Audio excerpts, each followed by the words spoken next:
Yan gif pusong nahanap si Alapaap talaga bang yan ang pinakasala ni Miguel Vergara? May sabit yan, di ba? Bulong ng isang babaeng nakamamahaling bestida sa katabi nito, bahagyang tinatakpan ang bibig gamit ang pamaypay na garing. Raw! Balita ko nga, 2 supling na ang dala niyan bago pa man niya nasungkit ang heredero ng Vergara Holdings, sagot ng kausap, hindi maitago ang pagkamangha at bahid ng panghusga. Ay grabe! Kawawang Miguel! Isa pa naman siya sa mga alas ng kumpanya nila. Dapat disente at kapantay niya ang pinakasalan. Anong mapapala niya sa babaeng ganyan? Baka nga pera lang ang habol niyan. Naku, kung totoo yan, ang kapal naman ng mukha niya, dagdag pa ng isa, sinundan ng mahinang hagikik na puno ng mali siya. Ang mga bulungan ay tila mga bubuyog na lumiligid sa marangyang reception hall ng kasal nina Miguel Vergara at Liana Laya de Santos. Dumagsa ang mga bisita, karamihan ay mga bigating pangalan sa mundo ng negosyo, mga kasosyo at investors ng Vergara Holdings. Pilit ang mga ngiti, halatang pinaplastik lamang ang pagbati sa bagong kasal. Hindi maikakaila ang tensyon sa hangin, ang mga matang mapanuri na nakatutok kay Elia. Hindi naman kasi itinago ng dalawa ang kanilang estado, ang malaking agwat sa yaman at ang katotohanang may mga anak na si Elia bago pa man sila nagkakilala ni Miguel. Lalo na ang tungkol sa pagkakaroon ni Elia ng kambal bago ang kasal. Si Elia, sa kanyang simpleng ganda na lalong pinalitaw ng suot niyang traje de boda, ay pilit na nilulunok ang bawat masasakit na salita na naririnig niya. Ngunit ang bawat bulong ay tila maliliit na karayom na tumutusok sa kanyang puso. Huminga siya ng malalim, pinipigilan ang luhang nagbabadyang kumawala. Binalingan niya ng tingin ang kanyang asawa, si Miguel. Nasa unahan ito, maginoo at kaakit-akit sa kanyang suot, nakikipagitian at nakikipagkamay sa mga bisita. Nakita ni Miguel ang bahid ng kalungkutan sa mga mata ni Elia. Lumapit ito agad. Okay ka lang, mahal, mahinang tanong ni Miguel, ang mga mata ay puno ng pag-aalala. Hinawakan nito ang kanyang kamay, isang munting pagpaparamdam ng suporta. Tumango si Elia, pilit na ngumiti. Balak sana siyang ipakilala ni Miguel sa iba pang mahahalagang tao roon, ngunit marahan siyang tumanggi. Medyo masakit na ang paa ko sa sapatos ko, Miguel. Pwede bang umupo muna ako sandali, dahilan niya, bagaman ang totoo'y nais niyang umiwas sa mga mapanuring mata. Sige, mahal. Magpahinga ka muna roon, sabi ni Miguel, iginya siya sa isang mesang medyo malayo sa karamihan. Hinalikan siya nito sa noo bago bumalik sa pakikipag-usap sa mga bisita. Alam ni Miguel na kailangan niyang harapin ang mga ito para sa negosyo, ngunit ang puso niya kay Elia. Ayaw naman ni Elia na iwanang mag-isa si Miguel doon. Kailangan niya itong samahan, suportahan, lalo na sa araw na ito. Ngunit ang mga bulungan ay hindi tumitigil. Sa kabilang mesa, narinig niyang muli ang usapan tungkol sa pagiging disgrasyada niya.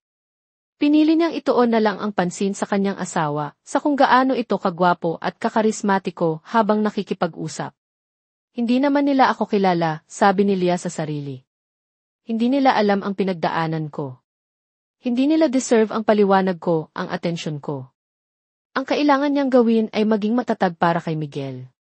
Kailangan siya ng asawa niya ngayon. Ilang sandali pa, lumapit ulit si Miguel. Are you really okay? Gusto mo na bang umakyat at magpahinga, mahal? Tanong nito, hinaplos ang kanyang pisngi. Tapusin ko lang kausapin sina Gintan. Umiling si Elia. Ayos lang ako. Hihintayin kita. Sabay na tayong magpahinga, sagot niya, pinipilit na maging matatag ang tinig. Ngumiti si Miguel, isang ngiting nagpapatibok ng mabilis sa puso ni Elia. That's why I love you, bulong nito. Pero hindi kita paghihintayin ng matagal. Ikaw ang priority ko ngayon. Aalis na tayo. Pero hindi ka patapos Mas importante ka. Hindi pwedeng paghintayin ang bride ko, putol ni Miguel, hinawi ang ilang hibla ng buhok na naligaw sa mukha ni Elia. Isang matamis na ngiti ang sumilay sa labi ni Elia. Sa kabila ng lahat, ang mga simpleng salita at kilos ni Miguel ang nagbibigay lakas sa kanya. Kinikilig siya, hindi maikakaila. Sabay silang umalis sa venue, iniwan ang mga bulungan at mga pilit na ngiti. Alam ni Rona na sila pa rin ang magiging laman ng usapan kahit nakaalis na sila, ngunit sa mga sandaling iyon, ang mahalaga lang ay si Miguel na nasa tabi niya. May plano silang magparis para sa kanilang honeymoon kinabukasan. Ngunit ang pagkasabik sa isa't isa ay hindi na mapipigilan. Pagdating nila sa kanilang suite, mabilis na hinubad ni Miguel ang kanyang coat habang hindi pinuputol ang kanilang mga halik na puno ng init, pagmamahal, at pananabik na matagal na nilang pinigilan. Nasa pinto pa lang sila ng kanilang silid ay sinunggaban na siya ni Miguel ang nag-aalab na mga halik. Kung hindi niya pinilit ang lalaki na pumasok muna sila ng tuluyan, baka sa hallway pa lang ay may nangyari. Miguel, tila lasing na sambit ni Elias sa pangalan ng asawa, ang puso niya ay kumakabog ng mabilis. Huminto ito saglit, pinagmasdan ang kanyang mukha na tila isang obra maestra. Sumilay ang matamis na ngiti sa labi ni Miguel, isang ngiting puno ng pagmamahal at pagsamba. God, you're so gorgeous, Leah, puri nito, ang mga mata ay nangungusap habang nakatitig sa kanya. Isang tipid na ngiti ang gumanti sa labi ni Leah. Hindi siya magsasawang marinig ang mga papuri mula kay Miguel. Palagi nitong pinapakaba ang dibdib niya. Salamat, mahina niyang sagot. Bigla, hindi niya napigilang maiyak. Ang lahat ng sakit at pagtitimpi na naramdaman niya sa reception ay tila ngayon lang bumuhos. Nagulat si Miguel. What happened? Are you okay, mahal? Tanong nito, bakas ang labis na pag-aalala. Marahan nitong pinahiran ang mga luha sa kanyang pisngi. Tumango si Leah. Ayos lang ako. Masaya lang ako. Masaya ako kasi kahit may mga anak na ako, pinakasalan mo pa rin ako. Halos pabulong niyang sabi. Kahit na hindi ako galing sa pamilyang tulad ng sayo, kahit na alam kong marami ang tumututol. Mabilis na itinapat ni Miguel ang hintuturo sa kanyang labi. Eve, don't say that, please, mahal, sabi nito, ang boses ay malambing ngunit may diin. Para sa akin, ikaw ang pinakamagandang nangyari sa buhay ko. Mapagmahal ka, mabait, responsable. Isa kang kahangahangang ina at asawa. For me, you're perfect. Huwag mong intindihin ang sinasabi ng iba. Hindi lang nila nakita ang mga bagay na nakita ko sayo.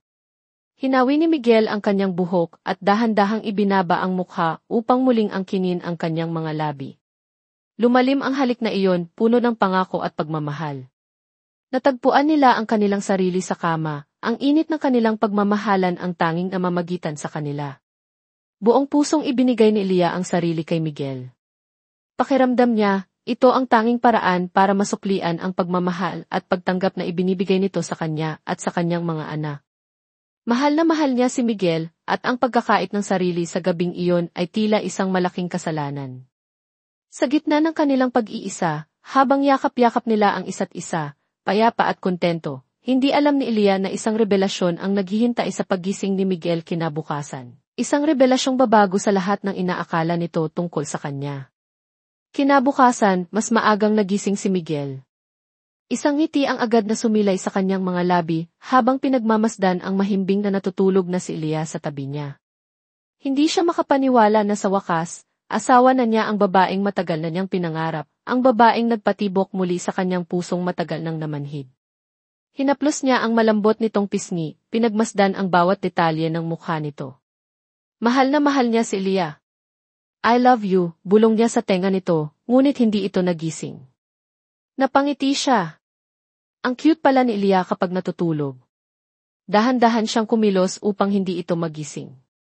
Balak niyang ipagluto ito ng almusal at dalhin sa kama, isang munting sorpresa para sa kanyang asawa. Alam niyang napagod niya ito kagabi. Isang mapaglarong ngiti ang sumilay sa kanyang labi nang maalala ang mga nangyari. Magpigil ka, Miguel, saway niya sa sarili. Sa Paris ang honeymoon, hindi dito. Baka hindi pa kayo makarating doon, buntis na agad siya. Nang tuluyan na siyang makabangon, inayos niya ang kumot ni Leah, nag-aalalang baka ito malamigan. Ngunit sa pag-angat niya ng kumot, natigilan siya. Nanlaki ang kanyang mga mata. Animoy binuhusan siya ng malamig na tubig. Sa ibabaw ng puting kobre kama, may bahid ng dugo. Hindi ito ordinaryong mansa. Dugo iyon ang ebidensya ng nawalang pagkababae. Tulala siyang napabaling kay Leah. Lumakas ang kabog ng kanyang puso. Paanong? Rona is a virgin. How come? Paanong nangyari iyon kung may dalawa na itong anak? Bumalik sa alaala niya ang mga bulungan sa kasal, ang mga sabi-sabing disgrasyada si Leah. Bumakas ang pagkalito at unti-unting pagdududa sa kanyang mga mata. Ano ba talaga ang tinatago ni Leah? Anong sikreto ang bumabalot sa babaeng pinakamamahal niya? Ang tanong na iyon ay umalinggaw sa kanyang isipan, kasabay ng pagtibok ng kanyang pusong puno ng pag-ibig, ngunit ngayon ay nababahiran na ng pag-aalala at kalituhan. Tahimik na tumitipa sa kanyang laptop si Miguel sa isang mamahaling coffee shop sa Giz. Kakatapos lang ng meeting niya with one of his investors. Imbes na isa sa mga consultant ng Vergara Holdings ang dapat pumunta, napilitan siyang sumipot dahil abala ang lahat. Abala rin naman siya, sunod-sunod ang kanyang mga pulong. Hinilot niya ang kanyang sentido matapos isara ang laptop. Napatingin siya sa labas ng salaming pader ng coffee shop. Naagaw ang kanyang atensyon ng dalawang batang lalaki na tahimik na nakaupo sa isang konkretong upuan sa labas. Parehong gusgusin ang damit, payat, at nasa mga 6 na taong gulang. Ang kapansin-pansin, magkamukha sila, tiyak na kambal. Nakatitig ang mga ito sa loob ng coffee shop, kitang-kita ang paglunok habang pinagmamasdan ang mga taong kumakain. Nasaan na nga ba ang mga magulang ng mga batang ito? Bakit sila pinababayaan dito sa labas, mukhang gutom na gutom pa? Nagtagis ang bagang ni Miguel. Hindi niya mapigilan ang maawa at mainis sa sitwasyon. Tinaas niya ang kanyang kamay. Agad na lumapit ang waiter. Yes, sir. Bigyan mo ako ng 2 order nitong chicken joy meal, tapos 2 extra rice, at 2 malaking iced tea, turo ni Miguel sa menu. Paki-add na rin ang 2 chocolate sundae. Naisip niyang tiyak na magugustuhan ito ng kambal. Mabilis na inihanda ang order. Kinuha ni Miguel ang 2 supot ng pagkain, iniwan muna ang kanyang mamahaling laptop sa mesa, at lumabas ng coffee shop. Direktang lumapit siya sa 2 bata. Napansin niya ang bahagyang pagkabigla at pag-iwas ng tingi ng mga ito nang makita siyang papalapit. Ngumiti si Miguel, isang ngiting pilit niyang pinakalma para hindi matakot ang mga bata. Mga bata, heto, sabi niya, iniabot ang mga supot ng pagkain. Chicken yan. Kunin niyo na. Mukhang kanina pa kayo dyan. Nagkatinginan muna ang kambal, tila nag-uusap gamit lang ang mga mata. Bumaling ulit sila kay Miguel, pagkatapos ay sa hawak niyang mga supot. Ang amoy ng pritong manok ay tila humihila sa kanila. Sige na, pag-ulit ni Miguel. Binili ko yan dyan sa loob, turo niya sa coffee shop. Para sa inyo talaga yan. Safe yan kainin. Medyo alanganin pa rin ang isa, ang batang mukhang maseryoso, ngunit ang isa naman, na may bahagyang ngiti sa labi, ay dahan-dahang kinuha ang isang supot. Sumunod na rin ang kapatid nito.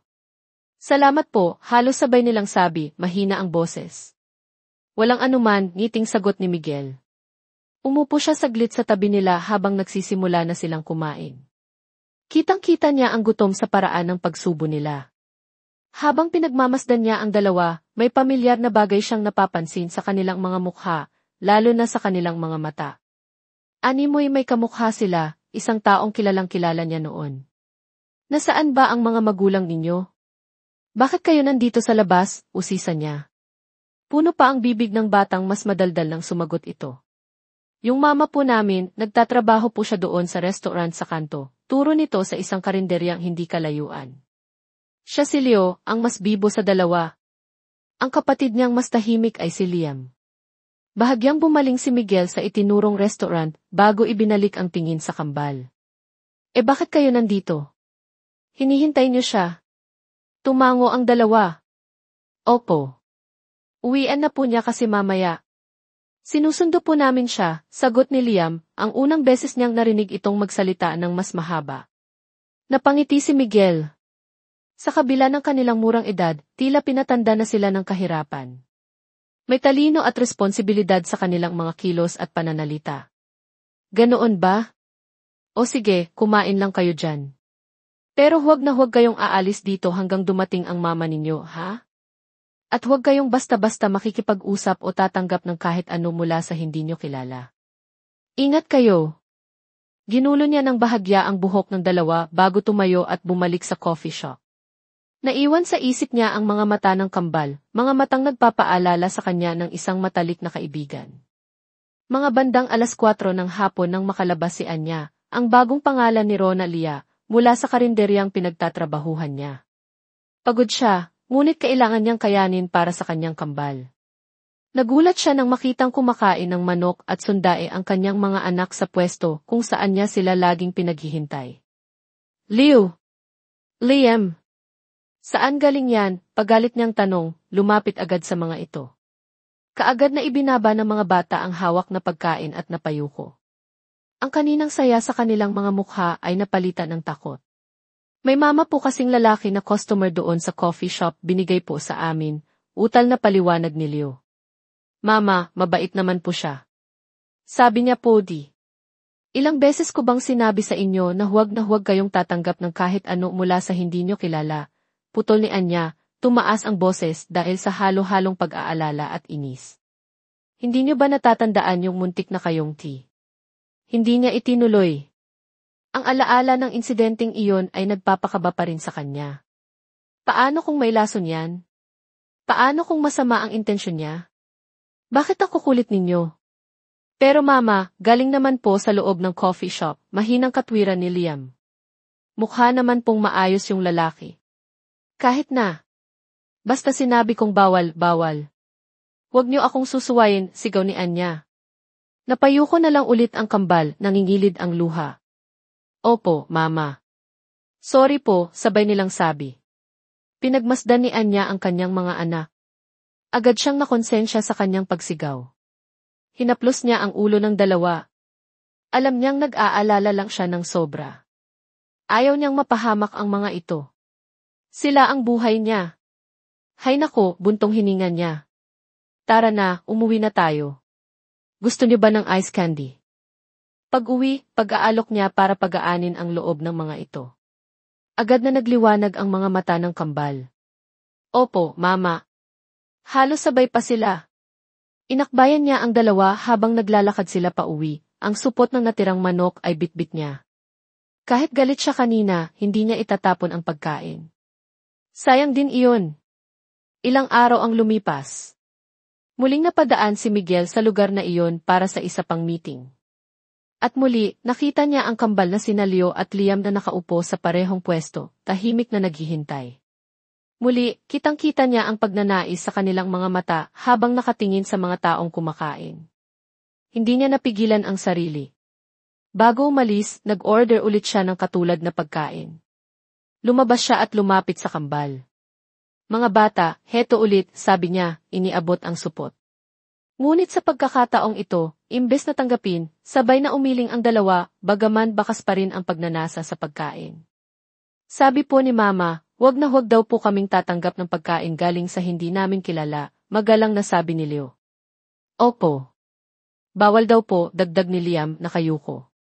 Natigilan si Miguel. Naalala niyang siya mismo ang nagsabi sa kanila na huwag basta-basta makipag-usap sa hindi kilala. At syempre, hindi rin naman siya kilala ng mga bata.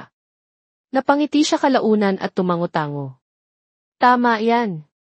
Mahusay at sinusunod ninyo ang mama ninyo, sabi ni Miguel, humanga sa disiplina ng mga ito. Para din yan sa kaligtasan ninyo. Salamat po doon sa binigay niyo nung una, sabi ni Leo. Alam po naming mabait po kayo, pero ayaw po naming mapagalitan ulit ni Mama. Ayaw po naming magalit siya sa amin. Halata ang hiya sa mukha ng bata. Muling tumango si Miguel. Naiintindihan ko. O sige, mauuna na ako. Ingat kayo sa paghihintay sa mama ninyo. Akmang tatalikod na si Miguel nang biglang may isang tinig na pumigil sa kanya, isang tinig na pamilyar ngunit ngayon ay puno ng galit at pagdududa. Ikaw na naman. Ikaw ba yung lalaking kung ano-ano ang ibinibigay sa mga anak ko? Napalingon si Miguel. Si Anya pala ang ina ng kambal. Nakatayo ito sa harapan niya, nakapamiwang, ang mga mata ay nag-aapoy sa galit. Bahagya siyang nagulat sa biglaang pagsulpot nito. Tiningnan niya ito mula ulo hanggang paa. Simple lang ang ayos nito, marahil pagod galing trabaho, ngunit hindi maikakaila ang natural nitong ganda kahit nakasimangot. Hindi ka namin kilala. Hindi ka kilala ng mga anak ko. Bakit mo sila nilalapitan? Anong kailangan mo sa kanila? Matapang na tanong ni Anya, hindi inilalayo ang tingin. Medyo nataranta si Miguel sa direktang komprontasyon. Umiti siya ng bahagya. Ah, miss. Pasensya na. Wala akong masamang intensyon. Nakita ko lang na mukhang gutom ang mga bata noong nakaraan kaya binigyan ko sila ng pagkain. Ngayon, nag-alok ulit ako pero tumanggi na sila. Hindi ko ginugutom ang mga anak ko, madiing sagot ni Anya, tila nasaktan sa sinabi ni Miguel. Nagsisikap ako para mapakain sila ng maayos. Anong sinasabi mong mukhang gutom sila? Napakamot si Miguel sa noo. Hindi naman yon ang ibig kong sabihin. Ang akin lang ni. Hindi mo ginugutom ang mga anak ko, pag-ulit ni Anya, pinutol ang sasabihin ni Miguel. Maayos kong inaalagaan ang mga anak ko. Wala kang alam sa buhay namin kaya huwag kang makialam. Tinitigan niya si Miguel ng masama. Napalunok si Miguel. Hindi niya intensyong insultuhin ito. Sadyang mali lang ang pagkakaintindi nito. Akmang magpapaliwanag pa sana siya nang may biglang sumingit. What the hell is going on here? Isang babaeng elegante, si Sandra, ang bagong pangalan ni Kathy, ang kababata ni Miguel, ang biglang sumulpot sa likuran niya. Anya! How dare you raise your voice at Miguel? Tumingin si Anya kay Sandra, pagkatapos ay kay Miguel. Sino ka ba? Matapang pa ring tanong ni Anya kay Sandra. Ako lang naman ang anak ng may-ari ng restaurant na pinagtatrabahuhan mo, taas kilay na sagot ni Sandra. Stop it, Sandra. It's just a misunderstanding, awat ni Miguel. No, Miguel. Naabutan kitang sinisigawan ng babaeng to. Tinuro ni Sandra si Anya. And you, baling niya ulit kay Anya, you're working in our restaurant, tapos ganyan ang ugali mo sa isa sa pinakamahalaga naming kliyente at kaibigan. Hindi ko naman alam di. Simula ni Anya. Just let this go, Sandra. Please, let's go, pakiusap ni Miguel. Ngunit nagpumigla si Sandra. No. She needs to learn her lesson. Padabog na pumasok si Sandra sa loob ng karinderya. Sumunod si Miguel, napapasapo na lang sa noo. Nang balingan niya si Anya, bakas ang gulat, pagkalito, at unti-unting pag-aalala sa mga mata nito. Ilang saglit lang, bumalik si Sandra kasama ang manager ng karinderya. Anya, tawag ng manager, kunot ang noo. Yumuko si Anya. Yes, this one, sabi ni Sandra, itinuro si Anya. I want you to fire her. Now. Ayoko nang makita ang pagmumukha niya rito. Gulat na napatingin si Miguel kay Sandra. Sandra, that's too much. May mga anak yung tao, protesta niya. Kasalanan ko to, ako ang kausap niya. No, Miguel. Masyado ka. Lang mabait. Dapat turuan ng leksyon ang mga bastos na tulad niya, matigas na sabi ni Sandra. Tumingin siya sa manager. Ano pang hinihintay mo? Bumuntong hininga ang manager at humarap kay Anya. Pasensya na, Anya. Tanggal ka na. Napanganga si Anya. Pero sir. Ma'am Sandra di. Akmang lalapit siya para makiusap. Shut up. Maghanap ka na ng bagong trabaho.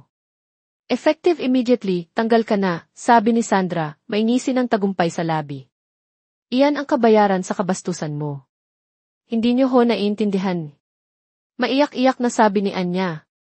Sandra, don't do this. Kawawa naman siya, may mga anak ti. Pilit pa rin ni Miguel. I care about you, Miguel. Kaya kita pinagtatanggol, sabi ni Sandra, hinawakan ang braso ni Miguel.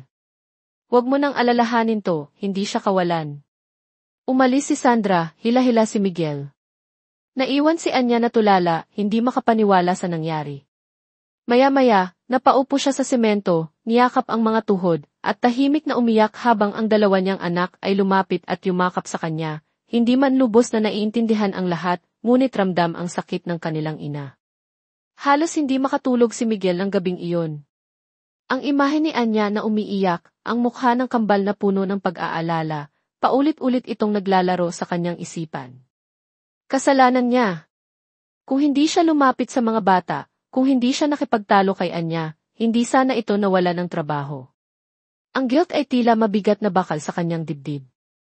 Umupo siya sa may terasa ng kanyang kondo, humigop ng alak, nag-iisip ng paraan para maitama ang kanyang pagkakamali. Sa trabaho, kilala siyang may malasakit sa mga empleyado niya. Ngayong alam niyang siya ang dahilan ng paghihirap ng mag-iinang iyon, hindi siya matahimik. Kinaumagahan, tinawagan niya si Sandra. Sandra, please hire Anya again. She needs that job. May mga anak siya at mukhang siya lang ang bumubuhay sa kanila. Oh my God, Miguel. Paulit-ulit na lang yang babaeng yan, iritadong sagot ni Sandra mula sa kabilang linya. Hindi ka man lang nag-hello or nangumusta. Siya agad ang bukang bibig mo. Look, it wasn't because of you. Dahil yon sa ugali niya. I don't tolerate rude stuff. Period. Saka hindi siya malaking kawalan. At least give her another chance, jeet ni Miguel. No, hindi uso sa akin ang second chance. Alam mo, imbes na pag-usapan natin yung walang utang na loob na yan, mag-dinner na lang tayo mamaya. Or samahan mo ako sa mall, pag-iiba ni Sandra ng usapan. Napabuntong hininga si Miguel.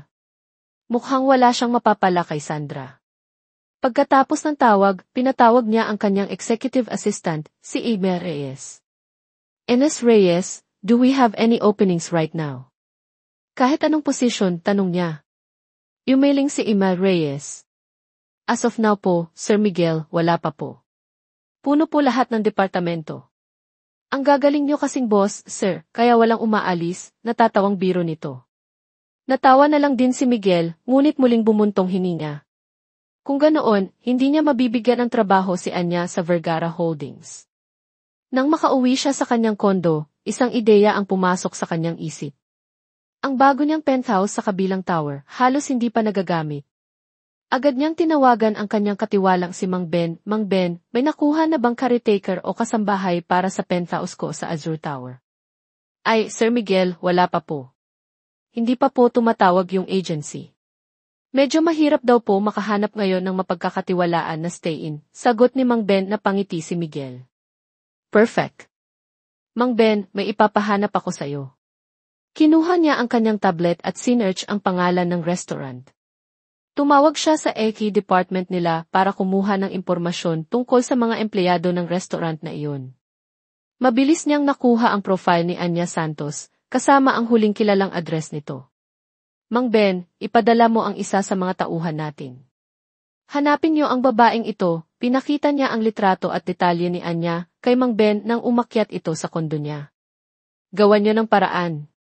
Gusto ko siyang mag-apply bilang caretaker ng penthouse ko. Siguraduhin niyong hindi niya malalaman na may kinalaman ako dito. Make it look like random opportunity. At sabihin niyo, pwede niyang dalhin ang mga anak niya.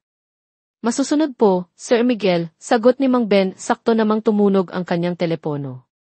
Ang kanyang ama, si Don Rafael Vergara, ang nasa kabilang linya. Miguel, iho, masiglang bati ng ama. Dad, kamusta po kayo? Mabuti naman, anak. Pero alam mo na, tumatanda na ako dito sa probinsya.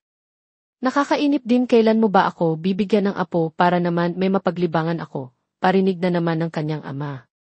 Napatawa si Miguel. Dad, darating din po tayo dyan.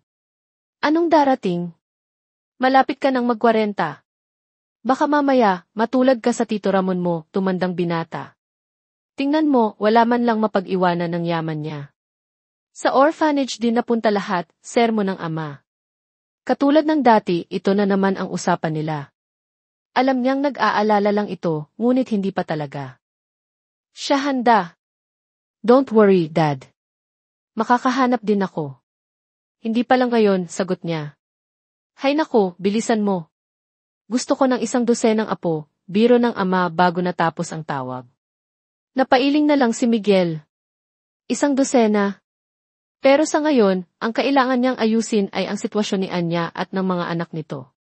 Umaasa siyang ang pagtulong niya, kahit palihim, ay makakabawi sa naging kasalanan niya at makakapagpatahimik sa kanyang konsensya. At higit sa lahat, may kung anong nagtutulak sa kanya na tulungan ang mga batang iyon, ang mga batang may mga matang katulad ng kay David, ang kanyang yumaong matalik na kaibigan. Balik ka po agad, Mama, sabi ni Liam, ang pinakatahimik at seryoso sa kambal, habang inaayos ni Anya ang kanyang sarili para umalis. Opo, Mama. Balik ka agad tapos bili ka po ng choco crumble ha, segunda naman ni Leo, ang mas madaldal at masayahin. Sakitin si Liam, hindi tulad ni Leo na bibo at malakas. Kaya doble ang pag-iingat ni Anya kay Liam. Mahirap na, lalo pat kapo sila sa pera. Na, bibili si mama ng paborito ninyo, nakangiting sabi ni Anya. Basta huwag kayong magulo dito kina Aling Nena, ha? Huwag lalabas ng bahay. Manood lang kayo ng sisi. Binalingan niya ang kapitbahay na si Aling Nena, na madalas niyang pinag-iiwanan sa kambal kapag kailangan niyang umalis. Aling Nena, kayo na pong bahala ulit sa kanila. Maghahanap lang po ako ng trabaho. Babalik din po ako agad. O sige, iha. Huwag ka lang masyadong gagabihin, may lakad din ako mamaya, sagot ni Aling Nena habang panay ang pindot sa cellphone nito. Tumango si Anya at ngumiti ng pilit. Isang linggo na siyang walang trabaho mula nang matanggal sa karinderya. Paubos na ang naipon niyang konti. Kailangan na niyang makahanap ng pagkakakitaan agad. Naglakad siya, nilibot ang mga kalapit na lugar. Nagtanong sa isang tindahan ng isda. Pasensya na, wala kaming bakante. Sa isang maliit na grocery. Kakakuha lang namin ng bagong tagarepa. Pang-apat na lugar na iyon na tinanggihan siya. Napabuntong hininga siya. Kung bakit ba kasi natanggal pa siya doon sa karinderya. Malaki-laki pa naman ang sahod doon kumpara sa ibang mapapasukan niya. Nasasayangan talaga siya. Pumasok siya sa isa pang karinderya, mas maliit kaysa sa dati niyang pinagtatrabahuhan. May dishwasher na kami, iha. At kaya na namin ng asawa ko ang pagbabantay, sabi ng may-ari, isang may edad na babae. Ah, ganoon po ba? Sige po, salamat, malungkot na sagot ni Anya. Palabas na sana siya nang may isang lalaking kumakain sa isang mesa ang tumawag sa kanya. Medyo may edad na ito, mukhang construction worker. Ineng, naghahanap ka ng trabaho, tanong nito. Napalingon si Anya, bahagyang nabuhayan ng loob. Opo. Bakit po? Ah, wala lang. Narinig ko kasing nagtatanong ka kanina. Kasi yung amo ko, naghahanap ng caretaker para sa bago niyang penthouse. Mahirap daw makahanap ngayon eh. Baka lang interesado ka, sabi ng lalaki. Ito si Mang Jun, isa sa mga tauhan ni Miguel. Agad na napukaw ang interes ni Anya. Talaga po? Anong klaseng trabaho po? Saan po yan? Caretaker lang naman, tagalinis, tagatingin ng bahay. Sa Azure Tower daw. Malaki daw ang sweldo tapos libre pa pagkain at matutuluyan, paliwanag ni Mang Jun, pwede po bang may kasama akong 2 anak? Alanganing tanong ni Anya, ito ang laging hadlang sa paghahanap niya ng trabaho. Nagkunwaring nag-isip si Mang Jun, naku, hindi ko sigurado, ineng. Pero sabi kasi ng amo ko, basta mapagkakatiwalaan daw. Subukan mong kausapin yung contact person. Malay mo pumayag. Ibinigay ni Mang Jun ang numero ni Mang Ben, sige po. Sige po. Interesado po ako, mabilis na sagot ni Anya. Desperada na siya. Kahit anong legal na trabaho ay papatusin niya. Sana lang ay totoo ito at hindi scam. Sa kabilang banda, tumawag si Mang Ben kay Miguel. Sir Miguel, nakausap na po ng tauhan natin si Miss Anya. Interesado po siya. Mukhang desperado na po talagang makahanap ng trabaho. Good. Very good, nasisiyahang sabi ni Miguel. Siguraduhin mong maayos ang pagproseso ng application niya. At huwag kalimutang iparating na welcome ang mga anak niya. Iyon ang pinaka-importante. Opo, sir. Naiparating na po iyon ni Jun kanina, sagot ni Mang Ben, bukas na bukas daw po ay tatawagan niya ako para sa interview. Excellent. Keep me updated, Mang Ben, sabi ni Miguel bago ibaba ang tawag. Nakaramdam siya ng bahagyang kagaanan. Ito na ang simula ng pagtulong niya kay Anya. Ngunit kasabay noon, mayroon ding kakaibang kaba at excitement sa posibilidad na muli silang magkikita, sa ibang sitwasyon naman.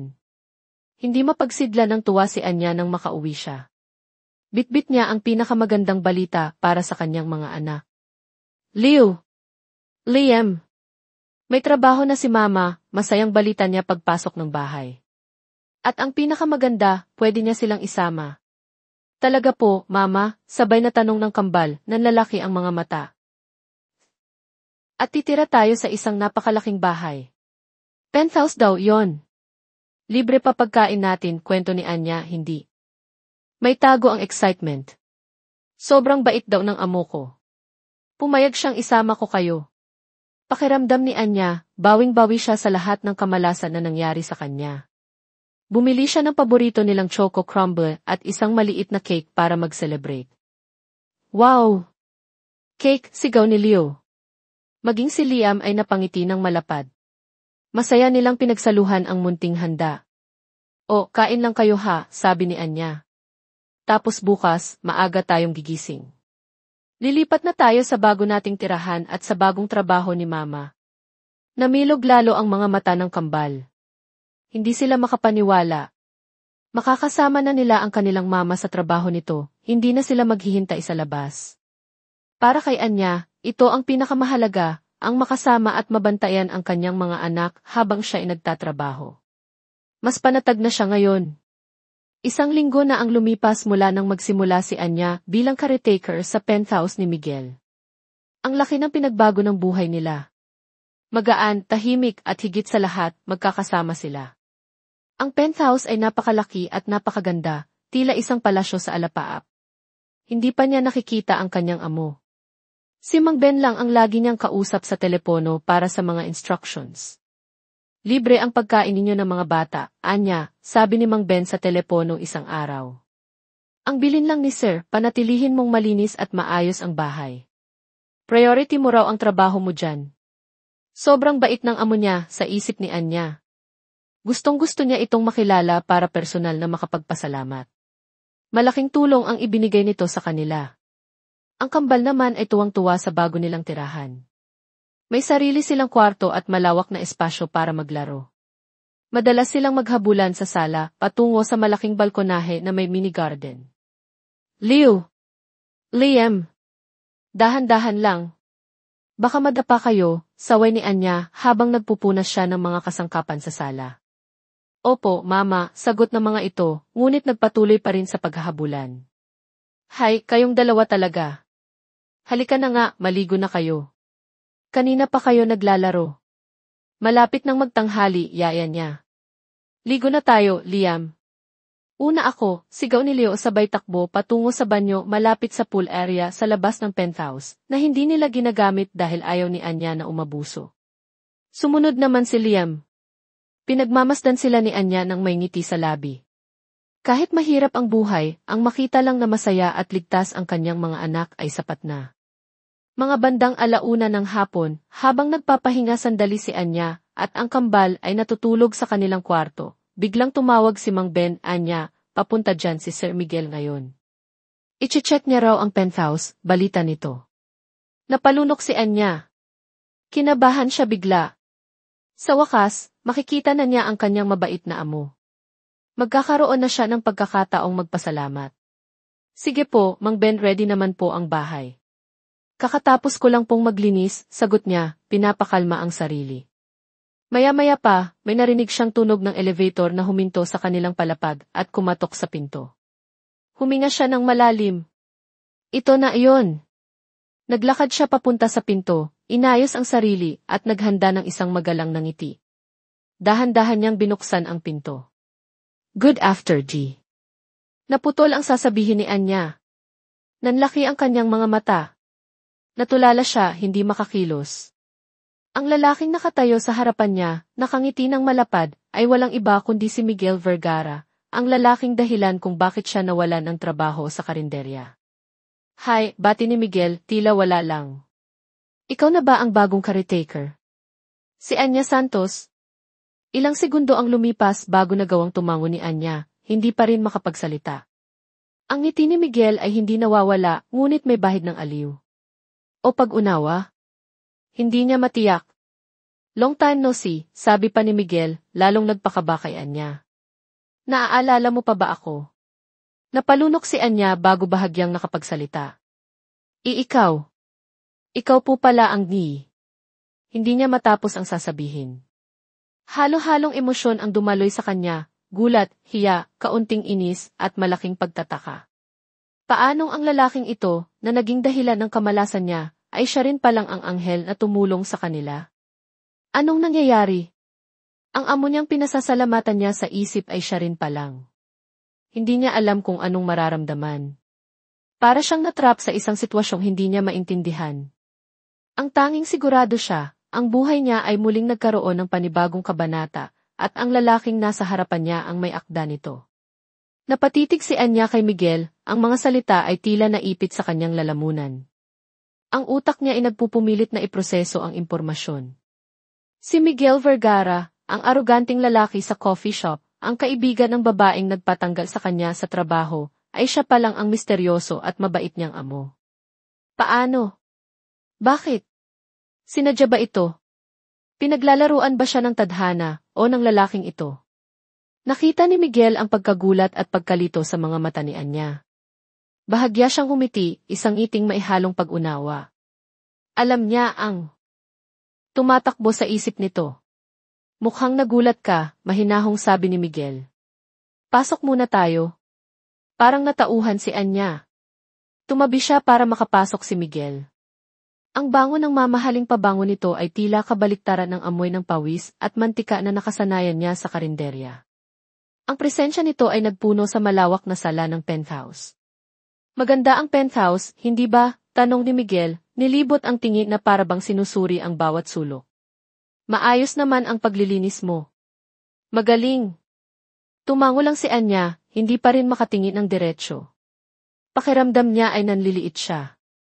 Ang lalaking kaharap niya ngayon ay hindi lang basta amo, siya ang taong nakasaksi isa-isa sa pinakamababang punto ng buhay niya kamakailan. Nice to formally meet you, Anya, sabi ni Miguel, inilahad ang kamay. Miguel Vergara. Nag-aalangan man, tinanggap ni Anya ang kamay nito. Malambot at mainit iyon, kabaliktaran ng magaspang niyang palad dahil sa trabaho. Anya Santos po. Salamat po sa trabaho, Sir Miguel. Pinilit niyang maging formal ang tono. Just Miguel is fine when we're here, sabi nito, binitiwan ang kanyang kamay. So, kumusta naman ang pananatili ninyo dito? Maayos ba ang lahat? Ang mga bata. Napatingin si Anya sa direksyon ng kwarto ng mga anak niya. Oo po, Sir Miguel. Maayos naman po. Natutulog po sila ngayon. Bigla siyang nahiya. Baka isipin ni Miguel na ginagawa na nilang sariling bahay ang penthouse.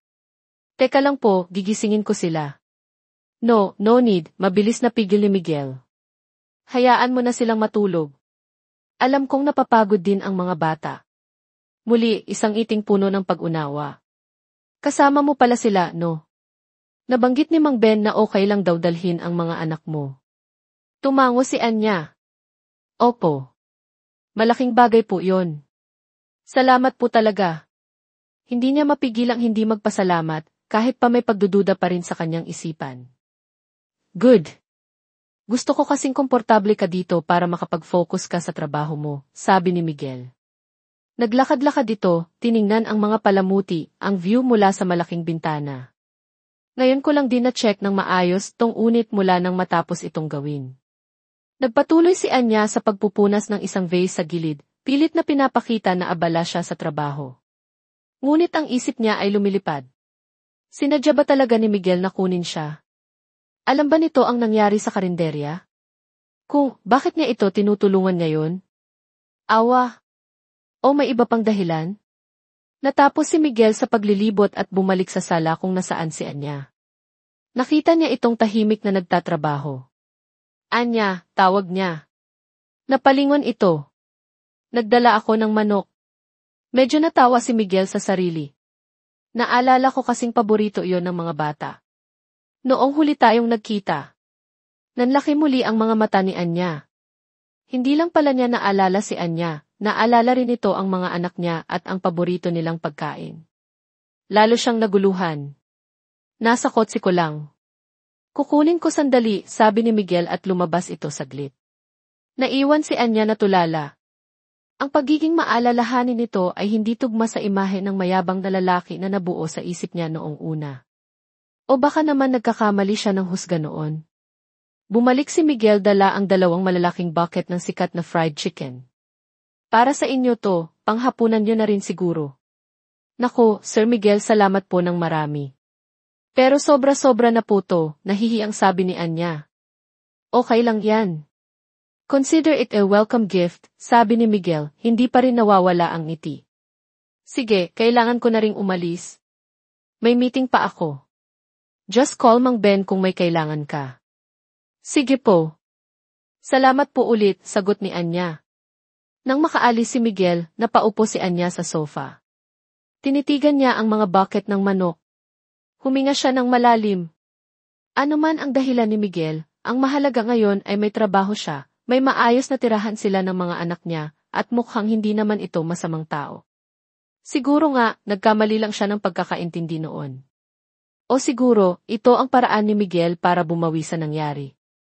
Ano man yon, kailangan niyang isantabi muna ang mga tanong. Kailangan niyang magtrabaho ng maayos at alagaan ang kanyang mga anak.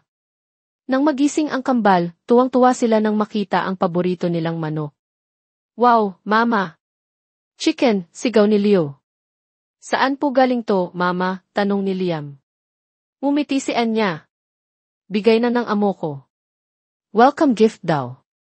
Hindi niya binanggit na ito yung lalaki sa coffee shop. Ayaw niya munang guluhin ang isip ng mga bata. Simula ng araw na iyon, nagbago ang takbo ng buhay nila sa penthouse. Hindi na ito basta lugar lang ng trabaho para kay Anya, naging tahanan na rin ito. At ang presensya ni Miguel Vergara, na dati isang estranghero at pinagmulan ng kanyang problema, ay unti-unting magiging parte ng kanilang pang-araw-araw na buhay sa paraang hindi niya inaasahan. Ang dating inaakala ni Anya na isang beses lang na pagbisita ni Miguel ay nasundan pa ng marami. Halos araw-araw, pagkatapos ng trabaho nito sa opisina, dumidiretso si Miguel sa penthouse. Minsan, may dala itong pagkain. Minsan, mga laruan para sa kambal. Sa simula, naiilang pa rin si Anya. Pinipilit niyang manatili sa kusina o sa laundry area kapag naroon ang amo. Ngunit si Miguel mismo ang nagpupumilit na makipag-usap. At ang kambal? Agad nilang nakagaanan ng loob si Miguel. Si Leo, na natural na bibo, ay walang tigil sa kakatanong at kakakwento kay Miguel tungkol sa kung ano-anong bagay. Maging si Liam, na karaniwang tahimik, ay unti-unti na ring nakikipag-usap at kung minsan pa nga ay nagpapakarga dito. Tito Miguel. Laro po tayo, yaya ni Leo isang hapon, hawak ang isang bola na bigay nito. Sige ba, sagot ni Miguel, tinanggal ang kanyang coat at inililis ang manggas ng kanyang polo. Naglaro sila ng habulan sa malawak na sala, kasama si Liam na paminsan-minsan ay nakikisali rin sa tawanan. Pinagmamasdan sila ni Anya mula sa kusina habang naghahanda ng merienda. Hindi niya mapigilan ang mapangiti. Ang saya sa mga mata ng kanyang mga anak ay hindi matutumbasan ng kahit ano. At si Miguel ibang-iba ito kapag kasama ang mga bata. Malambing, mapagpasensya, at tila ba inawawala ang pagiging seryosong business tycoon nito. Anya, sabay na tayong magmerienda, tawag ni Miguel mula sa sala. Nag-aalangan man, lumapit si Anya dala ang juice at tinapay na inihanda niya. Umupo siya sa isang silya na medyo malayo sa kanila. Dito ka sa tabi namin, Mama, yaya ni Leo, umusog pa para bigyan siya ng espasyo sa sofa. Napatingin si Anya kay Miguel na tumango lang at mumiti. Umupo siya sa pagitan ng kanyang mga anak. Habang kumakain sila, nagpatuloy ang kwentuhan ni na Miguel at ng kambal. Paminsan-minsan, tinatanong siya ni Miguel tungkol sa araw niya o sa mga kailangan sa bahay. Pakiramdam ni Anya ay unti-unti siyang nagiging parte ng eksena, hindi lang isang tagapagmasid o kasambahay. Isang gabi, medyo ginabi na ng uwi si Miguel. Naabutan niyang gising pa ang tatlo, nanonood ng TV sa sala. Pasensya na traffic ako, sabi ni Miguel.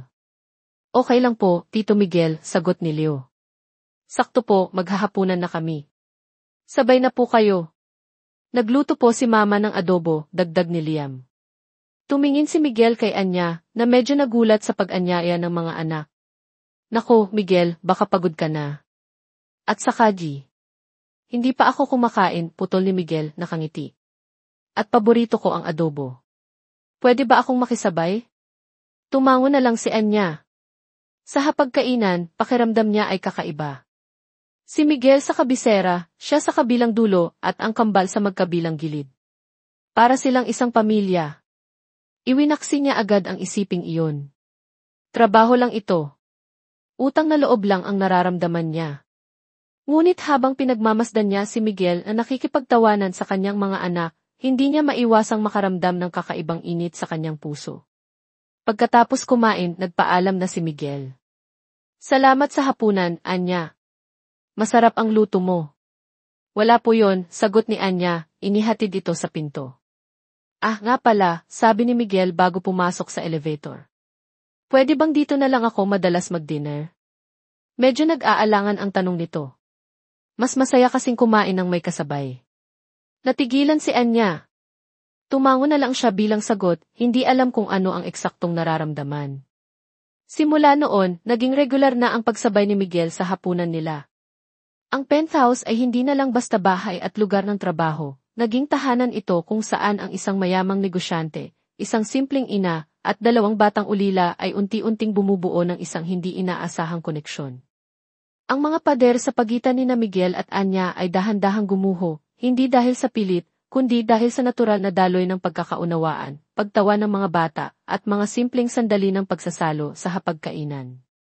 Ngunit sa likod ng mga ngiti at tawa, ang mga sikreto ng nakaraan ay nanatiling nakatago, naghihintay ng tamang o maling panahon upang muling lumitaw. Patuloy na lumalim ang ugnayan sa pagitan ni Miguel, ni Anya at ng kambal.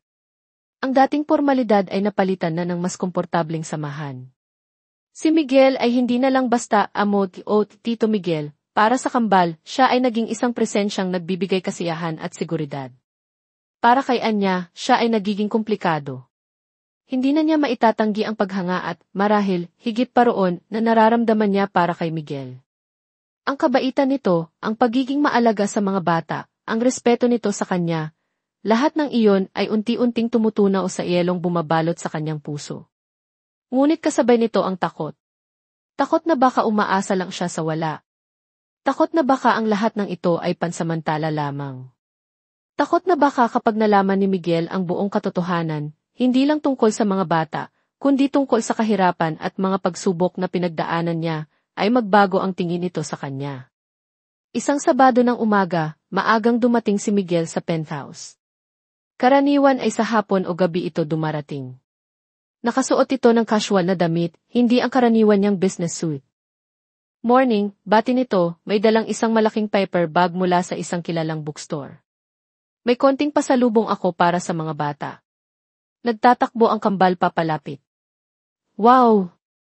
Ano po yan, Tito Miguel? Tanong ni Leo. Inilabas ni Miguel ang mga coloring books, crayons, storybooks, at ilang board games. Tuwang-tuwa ang kambal. Salamat po, sabay nilang sabi. Walang anuman, ngiting sabi ni Miguel. Maglaro lang kayo dyan. May pag-uusapan lang kami sandali ni mama ninyo. Napatingin si Anya kay Miguel, may bahid ng kaba. Ano kaya ang pag-uusapan nila? Sumunod siya kay Miguel papunta sa balkonahe. Anya, simula ni Miguel, nakatayo ito malapit sa mga halaman, nakatanaw sa malayong cityscape. May kailangan lang akong linawin. Humarap ito sa kanya, ang mga mata ay seryoso. Tungkol doon sa nangyari sa restaurant. Napalunok si Anya. Ito na ba iyon? Aaminin na ba nito na sinadya niya ang lahat? Alam ko ang nangyari, Anya, pagpapatuloy ni Miguel. Nandoon ako. Kasalanan ko kung bakit ka nawalan ng trabaho. Si Sandra mabilis lang talaga siyang magdesisyon kapag kaibigan niya ang involved, lalo na ako. Pero hindi tama yung ginawa niya. At lalong hindi tama na hinayaan kong mangyari yun. Hindi nakaimik si Anya. Nakatingin lang siya kay Miguel, hinihintay ang kasunod. Kaya kita hinanap, pag-amin ni Miguel, tila nahihirapan sa mga salita. Kaya kita pinakuha bilang caretaker dito. Gusto kong bumawi. Gusto kong siguraduhing maayos ka, maayos ang mga anak mo. Alam kong hindi sapat to, pero... Bakit hindi mo sinabi agad? Mahinang tanong ni Anya, ang boses ay may bahid ng hinanakit. Natakot ako, sagot ni Miguel. Natakot akong baka hindi mo tanggapin ang tulong ko kung alam mong galing sa akin. Natakot akong baka isipin mong ginagamit ko lang to para gumaan ang konsensya ko. Hindi ba, tanong ni Anya, mas matapang na ngayon. Umiling si Miguel. Hindi lang yon, Anya. Nakokonsensya ako. Pero higit pa doon gusto kitang tulungan. Gusto kong makita kang maayos. Kayo ng mga bata. May kakaibang sinseridad sa kanyang mga mata. Katahimikan ang namayani sa pagitan nila. Tinitimbang ni Anya ang mga sinabi ni Miguel. May parte sa kanya na gustong magalit dahil sa paglilihim nito, ngunit may parte rin na nakakaintindi at, higit sa lahat, nagpapasalamat. Salamat, sabi ni Anya sa wakas. Salamat sa pag-amin. At salamat sa tulong mo. Malaking bagay to para sa amin. Ngumiti si Miguel, isang ngiting tila nabunutan ng tinik. So okay na tayo. Tumango si Anya, isang maliit na ngiti ang gumuhit sa kanyang labi. Okay na. Ang pag-uusap na iyon ay tila nagbukas ng panibagong pinto sa kanilang relasyon. Nawala ang natitirang pag-aalinlangan ni Anya tungkol sa motibo ni Miguel. Mas naging natural at bukas sila sa isa't isa. Mas madalas na silang nagkakausap tungkol sa mga personal na bagay, mga pangarap, mga alalahanin, mga simpleng kwento tungkol sa kanilang araw. Ngunit ang sikreto tungkol sa tunay na pinagmulan ng kambal ay nanatiling nakabaon sa puso ni Anya. Habang papalapit si Miguel sa kanila, lalo siyang natatakot na baka ito ang wawasak sa kung anuman ang nabubuo sa pagitan nila. Isang gabi, habang mahimbing nang natutulog ang kambal, naabutan ni Miguel si Anya na tahimik na nakaupo sa balkonahe, tila malalim ang iniisip. Lumapit ito at tumabi sa kanya.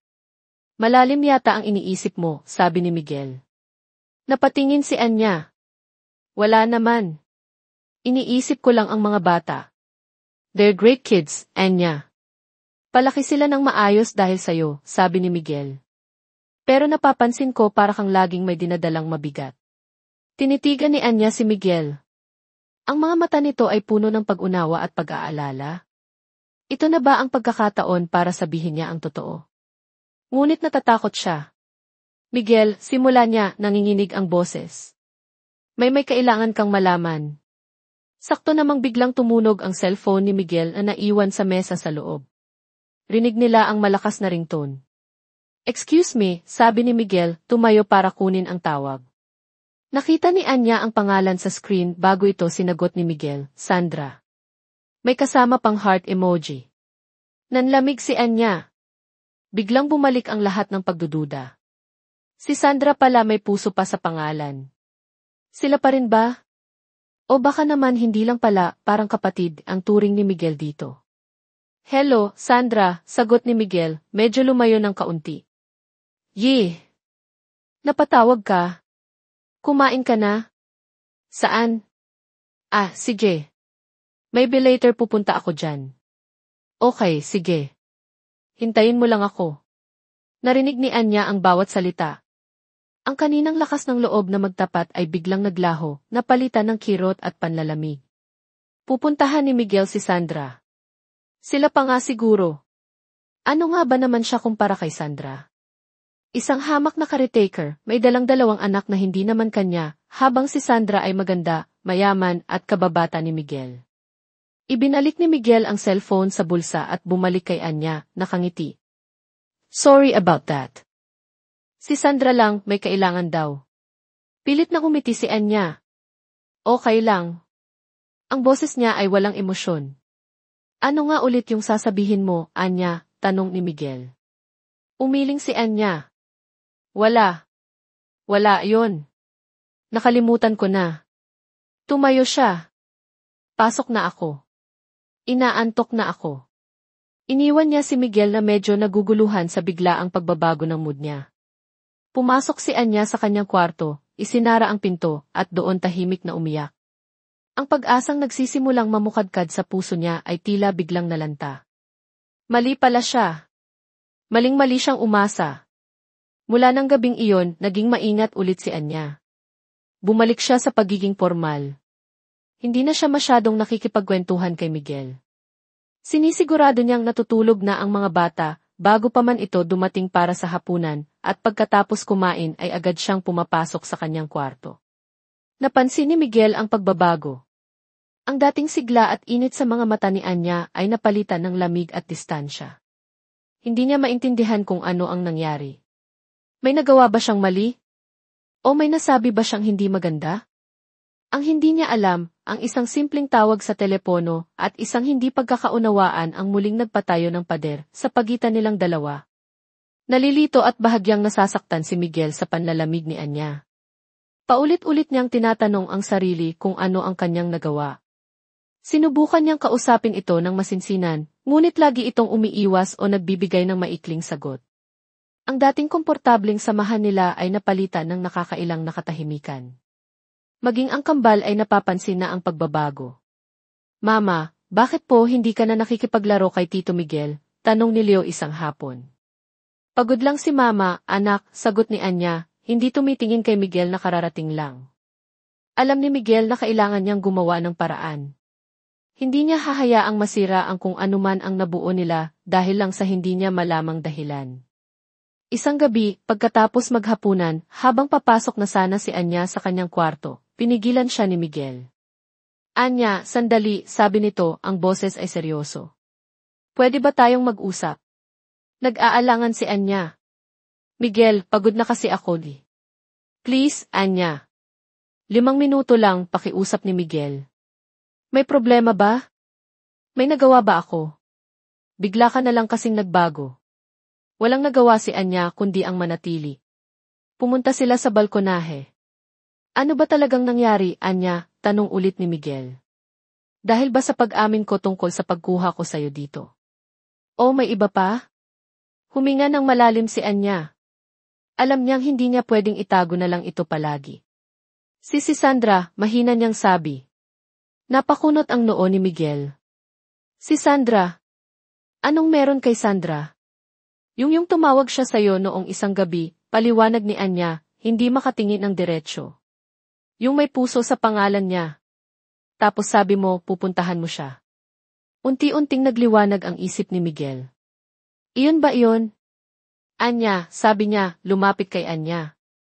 Si Sandra matalik ko siyang kaibigan, kababata. Parang kapatid na ang turing ko doon.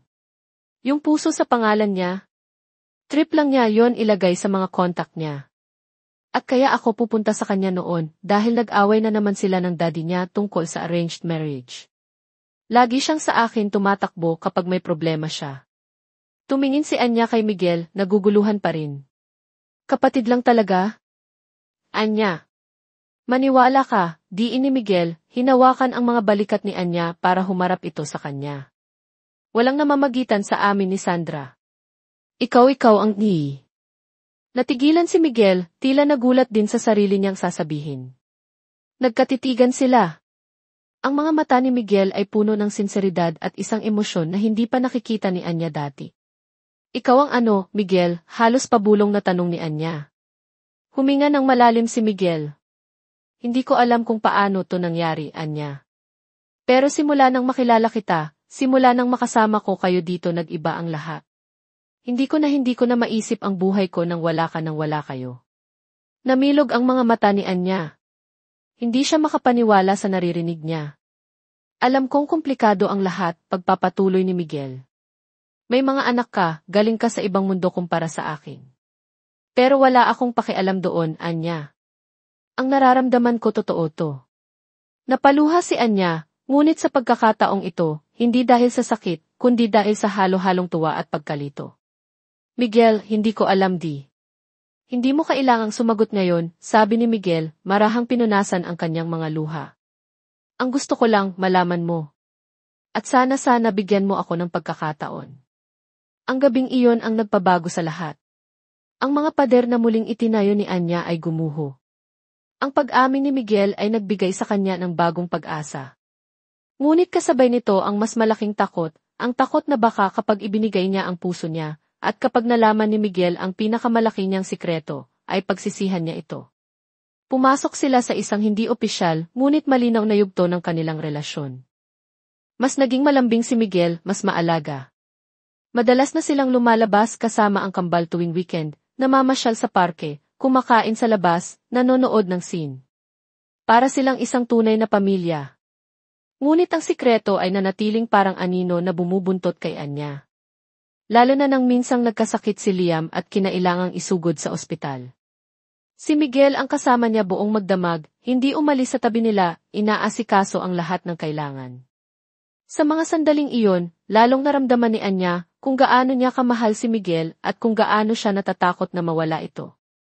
Isang gabi, pagkatapos ng isang masayang pamamasyal, habang natutulog na ang kambal, naglakas loob si Anya. Miguel, tawag niya. Nasa sala sila, nanonood ng pelikula. Itsan, tugon ni Miguel, inakbayan siya. May kailangan akong sabihin sa'yo, sabi ni Anya, nanginginig ang buong katawan. Tungkol kina Leo at Liam. Tumingin si Miguel sa kanya, nakaramdam ng kaba. Ano iyon, Anya? Huminga ng malalim si Anya. Hindi ko sila tunay na anak, Miguel. Natigilan si Miguel. Kumunot ang noo niya, hindi sigurado kung narinig niya ng tama. Ano? Sila ay mga pamangkin ko, tuloy ni Anya, nagsimula ng tumulo ang kanyang mga luha. Anak sila ng pinsan kong si Clara. Namatay siya pagkatapos niyang manganak sa kanila. Napatulala si Miguel, pilit na pinoproseso ang revelasyon. Pamangkin? Pero bakit hindi mo sinabi? Bakit ang alam ng lahat, anak mo sila? Yung tita ko, ang mama ni Clara, may malubhang sakit noon, cancer, paliwanag ni Anya, humihikbi.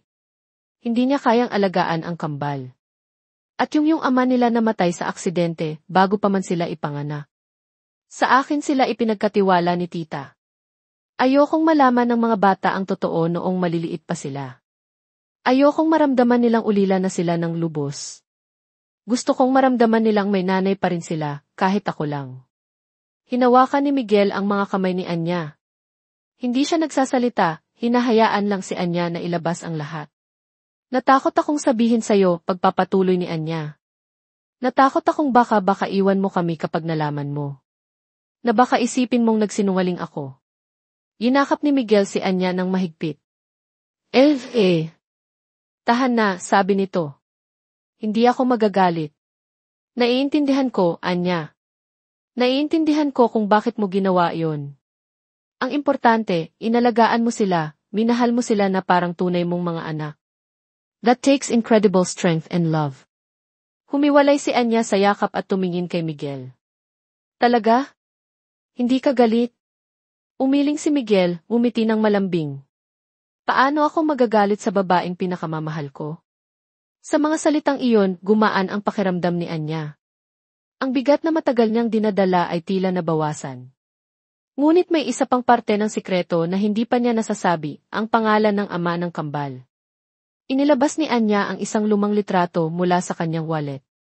Ito ang nag-iisang litrato na itinago niya ni Clara at ng ama ng kambal. Masaya sila sa litratong iyon, kuha noong bago pa ang mga trahedya. Ito si Clara, ang pinsan ko, sabi ni Anya, itinuro ang babae sa litrato. At ito si David. Ang ama ni Leo at Liam. Iniabot niya ang litrato kay Miguel. Kinuha ito ni Miguel at tiningnan. Sa una, kaswal lang ang tingin niya.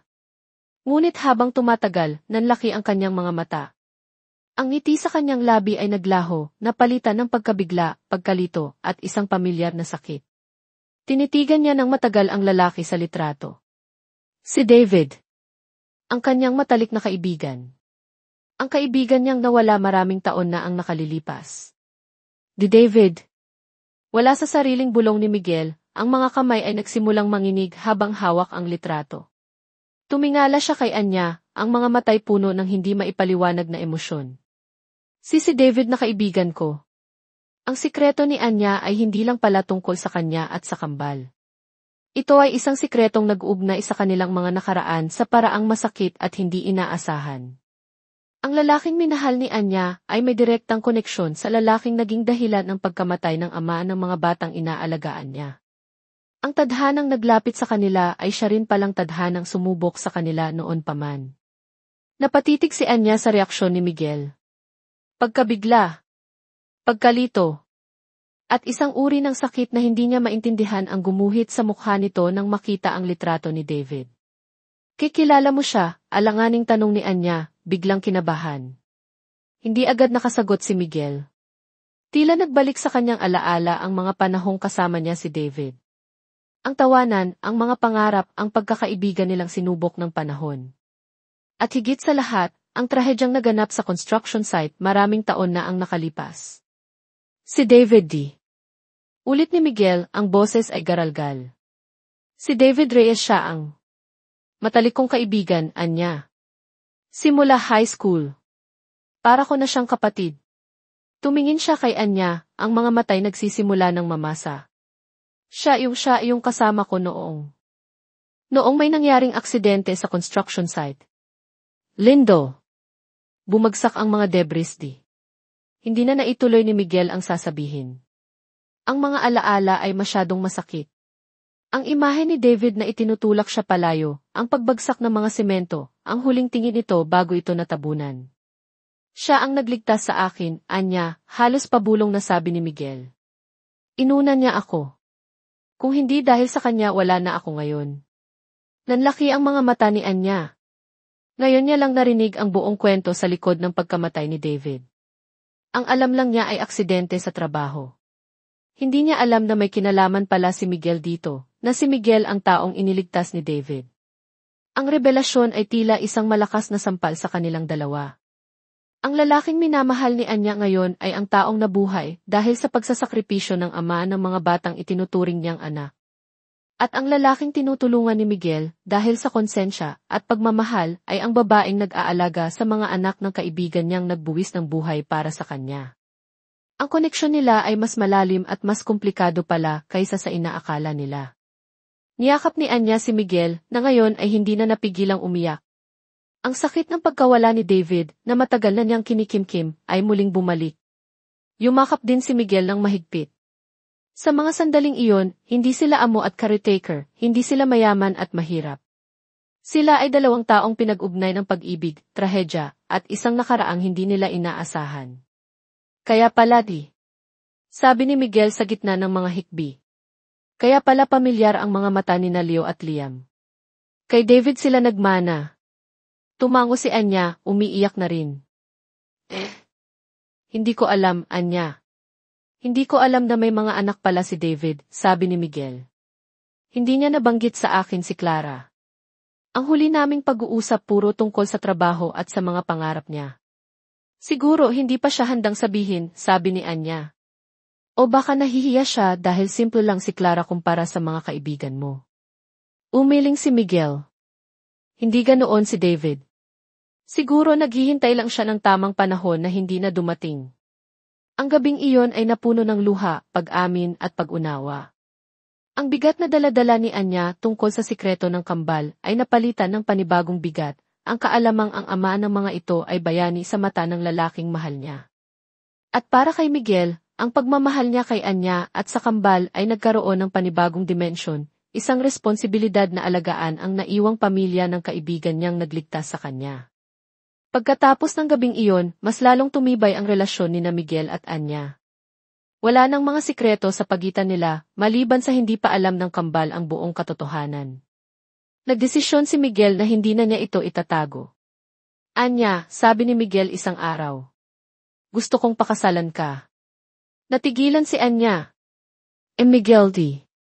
Seryoso ako, Anya, sabi ni Miguel, hinawakan ang kanyang mga kamay. Mahal kita. Mahal ko sina Leo at Liam na parang tunay kong mga anak. Gusto kong bumuo tayo ng pamilya. Isang tunay na pamilya. Hindi agad nakasagot si Anya. Napuno ng luha ang kanyang mga mata. Ito ang pangarap niyang hindi niya inaasahang darating. Pero Miguel, ang mga tao ang pamilya mo di. Wala akong pakialam sa sasabihin ng iba, di ni Miguel. Ang importante, mahal kita at mahal mo ako. Ang papa? Nakausap ko na siya tungkol sa'yo noon pa. Tanggap ka niya. Ang gusto lang niya ay apo, natatawang sabi ni Miguel. At tungkol sa mga bata, aalagaan natin sila. Mamahalin natin sila. Palalakihin natin silang alam ang tungkol kay David, sa kabayanihan niya. Tumango si Anya, bumigay na sa kaligayahan. Miguel. Ang balita ng kanilang planong pagpapakasal ay mabilis na kumalat. Gaya ng inaasahan, marami ang nagulat at tumutol, lalo na sa mga kasamahan ni Miguel sa negosyo at ilang kamag-anak.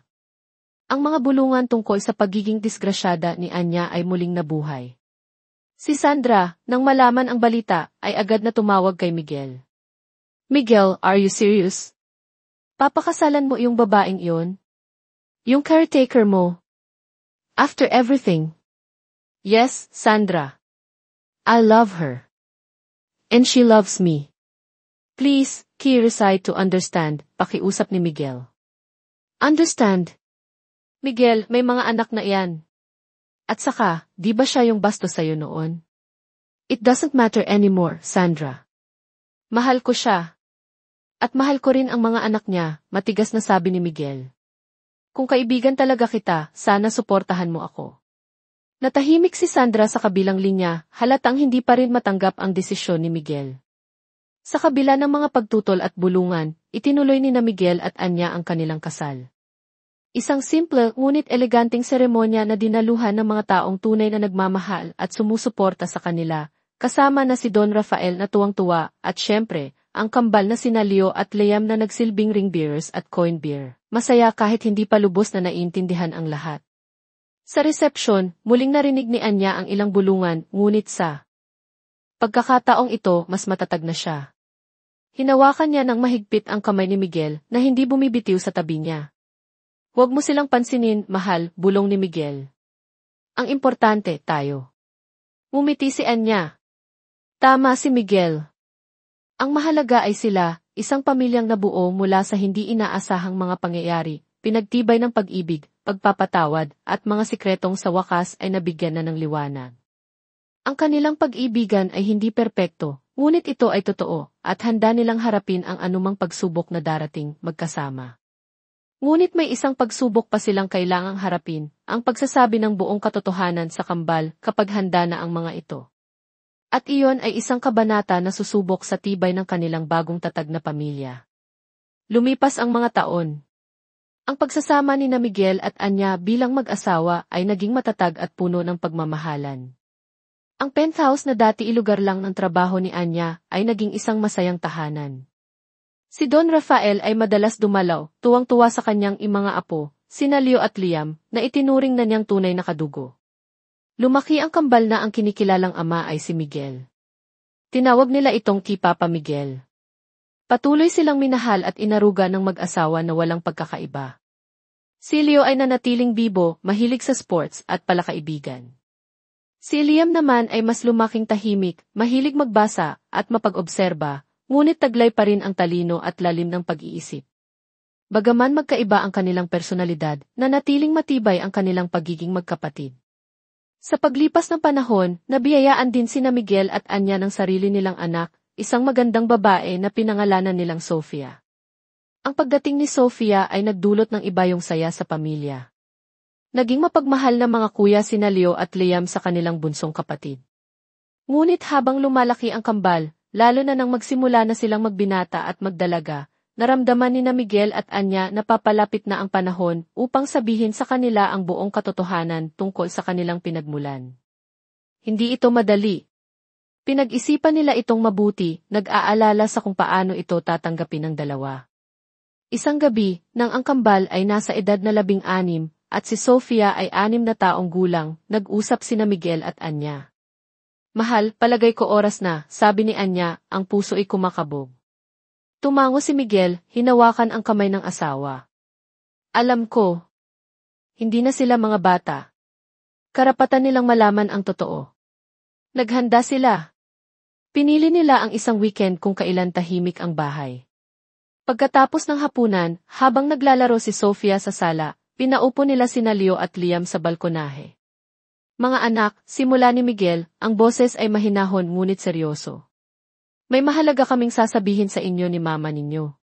Nagkatinginan ang kambal, nakaramdam ng kaba. Tungkol ito sa inyong pagkatao, pagpapatuloy ni Anya, pinipigilan ang panginginig ng boses.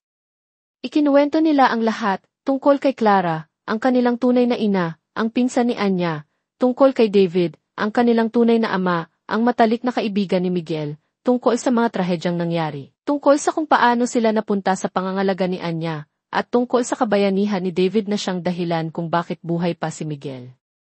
Habang nagsasalita sina Miguel at Anya, iba't ibang emosyon ang dumaan sa mukha ng kambal. Si Leo, ang karaniwang masayahin, ay hindi napigilang maiyak. Ang mga luha ay sunod-sunod na pumatak mula sa kanyang mga mata. May pagkalito, sakit, ngunit tila may bahid din ng pag-unawa. Tumingin siya kay Miguel, pagkatapos ay kay Anya. Si Liam naman, ang tahimik, ay nanatiling walang kibo. Ngunit ang kanyang mga mata, nakawangis ng kay David, ay nagdidilim. Ang kanyang mga kamao ay nakakuyom sa kanyang kandungan. Walang luhang pumapatak, ngunit kitang-kita ang suppressed na galit at pagkabigla sa kanyang mukha. Nang matapos magkwento sina Miguel at Anya, katahimikan ang namayani.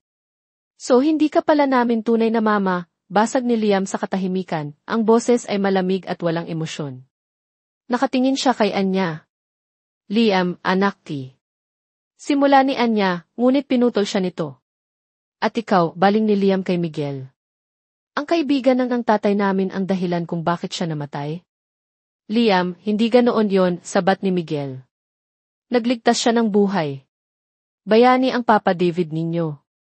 Bayani, mapait na umiti si Liam. O iniwan niya kami dahil mas pinili niyang iligtas ka? Liam, saway ni Leo sa kapatid, umiiyak pa rin. Huwag kang magsalita ng ganyan. Tumayo si Liam. Ang lamig sa kanyang mga mata ay nakakakilabot. Lahat pala kasinungalingan.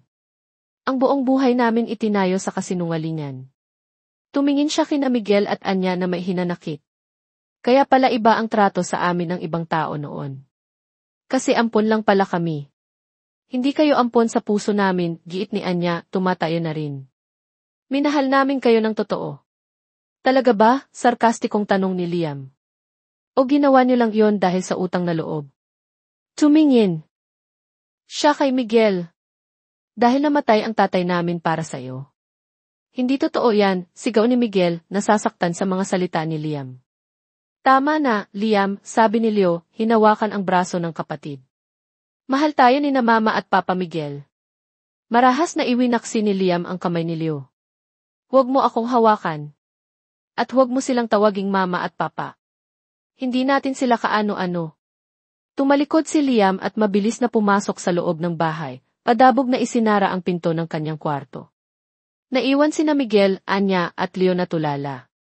Si Leo ay patuloy sa pag-iyak. Si Anya ay napahagulgol na. Si Miguel naman ay napaupo, hindi alam ang gagawin. Ang katotohanang matagal nilang itinago, na inakala nilang magpapalaya, ay siya palang nagdulot ng mas malalim na sugat, lalo na kay Liam. Sa mga sumunod na araw, naging impyerno ang sitwasyon sa bahay. Si Liam ay hindi na kumikibo. Hindi na siya sumasabay sa pagkain. Lagi lang siyang nasa kwarto. Kapag kinakausap siya ni na Miguel o Anya, hindi siya sumasagot o kaya sumasagot ng pabalang. Maging kay Leo ay nanlamig siya. Si Leo naman ay nahihirapan. Mahal niya ang kanyang kakambal at nasasaktan siya sa nangyayari. Sinusubukan niyang kausapin si Liam, ngunit lagi siyang tinataboy. Kasabay nito, pinipilit niyang maging malakas para kina Miguel at Anya, na halatang labis na nasasaktan sa reaksyon ni Liam. Isang araw, nag-impake si Liam ng kanyang mga gamit. Saan ka pupunta? Tanong ni Miguel nang makita ito. Aalis ako, malamig na sagot ni Liam. Hindi ako pwedeng manatili sa bahay na puno ng kasinungalingan. Liam, anak, pakinggan mo kami, pakiusap ni Anya, umiiyak. Huwag niyo akong tawaging anak, sabi ni Liam, hindi tumitingin sa kanila. Pupunta ako kay Lolo Rafael. Nakausap ko na siya. Papayag daw siyang doon muna ako. Hindi napigilan ni na Miguel at Anya si Liam. Masakit man, hinayaan nila itong umalis, umaasang ang paglayo ay makakatulong dito na makapag-isip at matanggap ang katotohanan. Ang pag-alis ni Liam ay nag-iwan ng malaking puwang sa pamilya. Si Leo ay labis na nalungkot. Si Anya ay araw-araw na umiiyak. Si Miguel ay sinisisi ang sarili.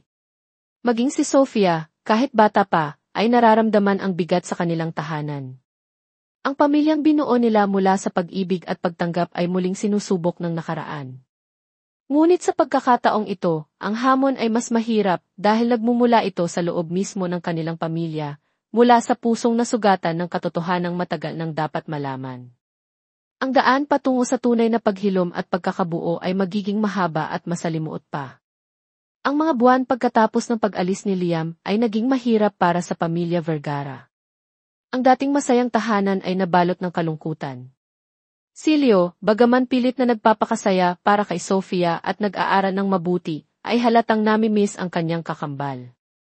Gabi-gabi niyang sinusubukang tawagan si Liam, ngunit madalas ay hindi ito sumasagot o kaya'y maikli lang ang tugon.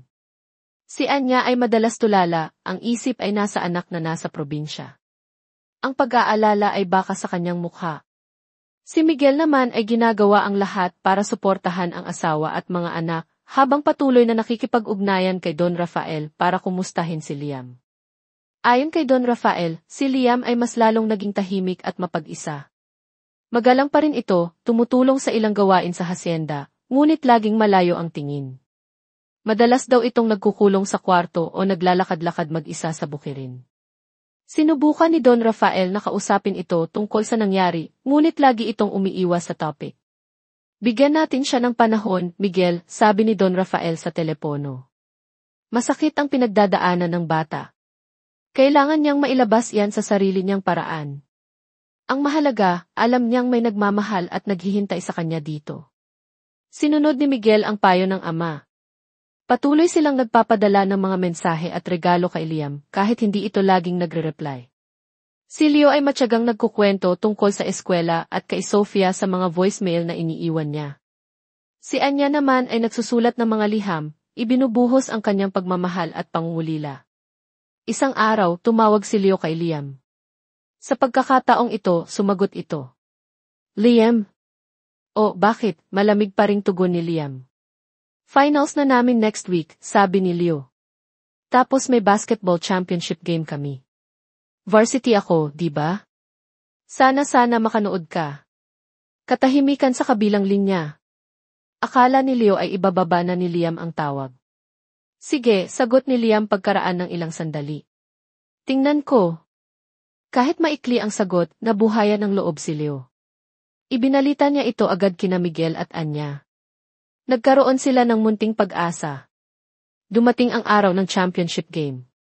Kinakabahan si Leo, hindi lang dahil sa laro, kundi dahil sa pag-asang darating ang kanyang kakambal. Nasa bleacher sina Miguel, Anya, at Sofia, kasama si Don Rafael na bumiyahe pa mula sa probinsya. Habang nagwa-warm up ang team ni Leo, palingalinga siya sa paligid, hinahanap ang pamilyar na mukha. Nagsimula na ang laro. Mainit ang laban. Sa kalagitnaan ng second quarter, napatingin si Leo sa may entrance ng Give. At doon, nakita niya ito, si Liam, nakatayo, suot ang isang simpleng t-shirt at maong, tahimik na nanonood. Nagtama ang kanilang mga mata. Isang tipid na tango lang ang ibinigay ni Liam, ngunit para kay Leo, iyon ay sapat na. Mas lalong ginanahan si Leo sa paglalaro. Nagpakitang gilas siya, hindi lang para sa team, kundi para sa kanyang kakambal. Sa huli, nanalo ang team nila. Naghiyawan ang lahat. Pagkatapos ng selebrasyon sa court, agad na hinanap ni Leo si Liam. Nakita niya itong palabas na ng Ifate ni Liam. Sandali, sigaw ni Leo, tumakbo papalapit. Huminto si Liam ngunit hindi lumingon. Salamat sa pagpunta, sabi ni Leo, hinihingal. Tumango lang si Liam. Uwi ka na ba agad? Tanong ni Leo. Sagot ni Liam. Hindi ka ba sasama sa amin? Kina mama at papa. Sa wakas, humarap si Liam. Ang mga mata nito ay hindi na kasing lamig ng dati. May bahid ng pagkalito. O pagsisisi. Hindi pa siguro ngayon, Leo, sabi nito. Pero magaling ka kanina. Congrats. Iyon lang at tumalikod na si Liam at naglakad palayo. Nasaktan si Leo na hindi pa rin ito handang humarap sa kanila, ngunit masaya na rin siya dahil pumunta ito at nagbigay ng suporta sa sarili nitong paraan. Ikinuwento niya ang nangyari kina Miguel at Anya. Hayaan natin siya, anak, sabi ni Miguel. Unti-unti yan. Ang mahalaga, gumawa na siya ng unang hakbang. Patuloy ang buhay. Si Leo ay nagtapos ng high school na may honors at pumasok sa engineering, ang kursong kinuha ng kanyang amang si David. Si Liam naman ay piniling manatili muna sa probinsya pagkatapos ng high school, tumutulong kay Don Rafael sa hasyenda habang nag-iisip kung ano ang gusto niyang gawin. Mas madalas na silang nagkakausap ni Leo sa telepono, at paminsan-minsan ay sumasagot na rin siya sa mga tawag ni Miguel at Anya, bagaman nananatili pa ring may distansya. Si Sofia ay lumalaking isang masayahin at matalinong bata, nagsisilbing tulay sa pagitan ng kanyang mga kuya. Mahal na mahal siya ni Leo at Liam. Isang Pasko, nagdesisyon ang buong pamilya na sa probinsya magdiwang kasama si Don Rafael at Liam. Ito ang unang Pasko na magkakasama silang muli pagkatapos ng maraming taon. May tensyon pa rin sa hangin, ngunit mas magaan na ito kaysa dati. Sa Noche Buena, habang nagkakainan, nagulat ang lahat nang biglang magsalita si Liam. Mama! Papa Miguel ni. Sabi nito, nakatingin sa kanilang dalawa. Leo! Sofia! Lolo T. Huminga siya ng malalim. Gusto ko lang pong humingi ng tawad. Natigilan ang lahat. Patawad po kung naging mahirap akong pakisamahan. Pagpapatuloy ni Liam, ang boses ay nagsisimula ng manginig. Nasaktan po ako ng sobra noong nalaman ko ang totoo. Pakiramdam ko na wala lahat ng pinanghahawakan ko. Pero habang tumatagal naiintindihan ko na po. Naiintindihan ko na kung bakit niyo ginawa yon, Mama. At salamat po sa pagmamahal at pag-aaruga niyo sa amin. Tumingin siya kay Miguel. Salamat din po, Papa Miguel, sa pagtanggap niyo sa amin. At sa pagmamahal niyo kay Mama. Hindi na napigilan ni Anya ang maiyak. Tumayo siya at niyakap ng mahigpit si Liam. Gumanti ng yakap si Liam, ang unang yakap na kusa niyang ibinigay sa loob ng maraming taon. Sumunod na yumakap si Miguel, si Leo at maging si Sofia.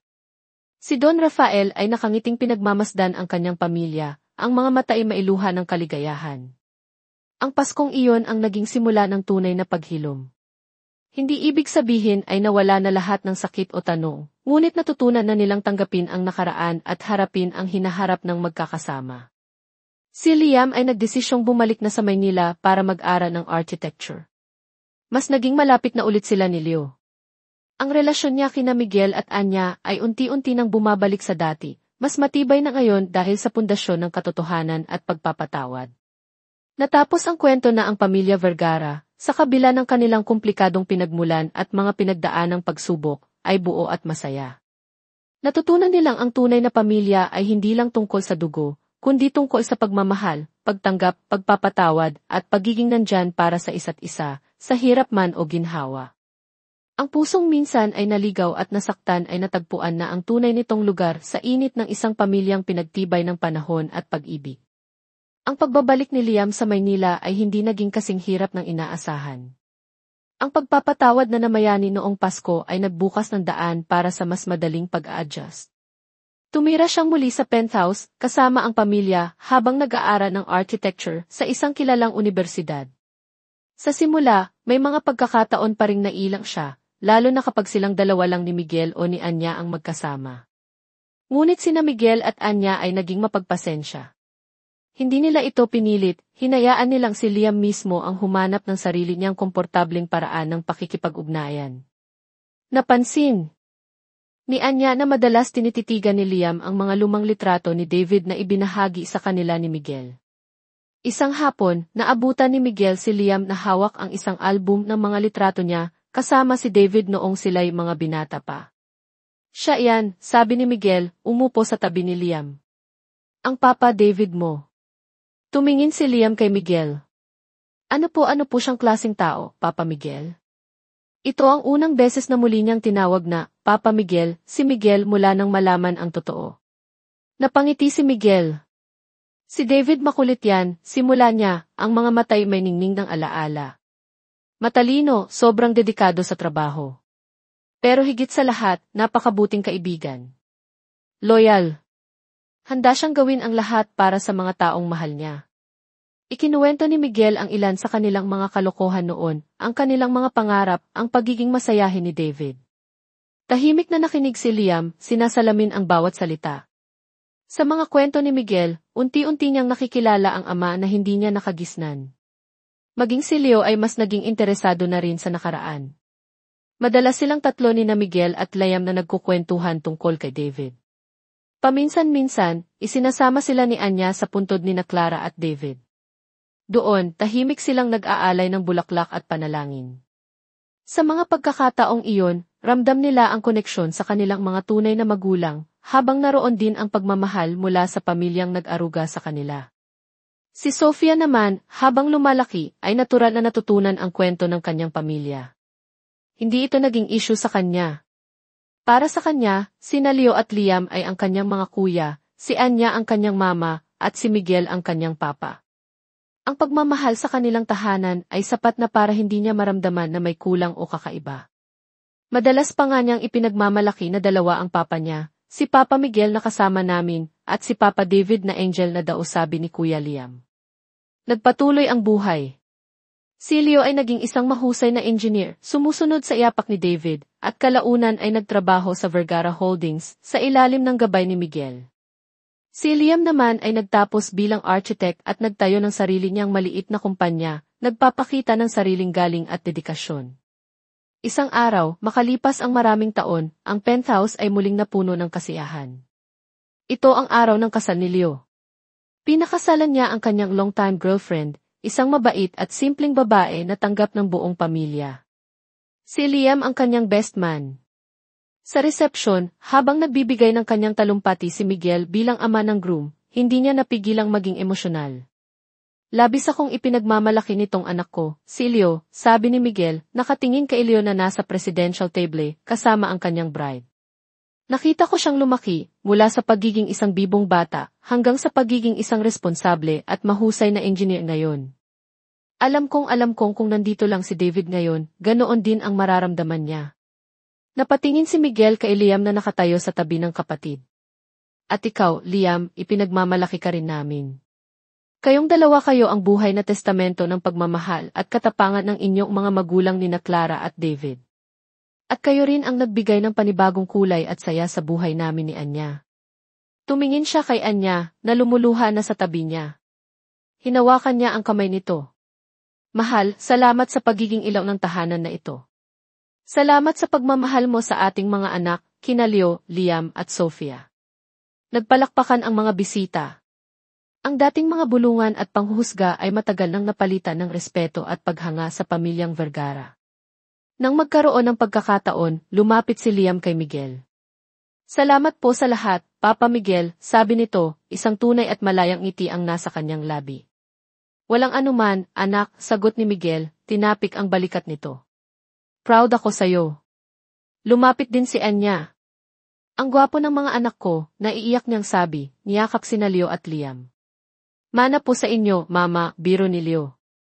Nagtawanan sila. Sa gitna ng kasiyahan, napatingin si Anya sa paligid, ang kanyang mga anak na malalaki na at may sarili ng mga pangarap, ang kanyang mapagmahal na asawa, ang kanyang bunsong si Sophia na nagdadalaga na, at ang alaala ni na Clara at David na mananatiling bahagi ng kanilang mga puso. Ang pusong minsan ay nalito at nasaktan, na naghanap ng kasagutan sa alapaap ng pag-aalinlangan, ay natagpuan na ang kapayapaan at kaligayahan.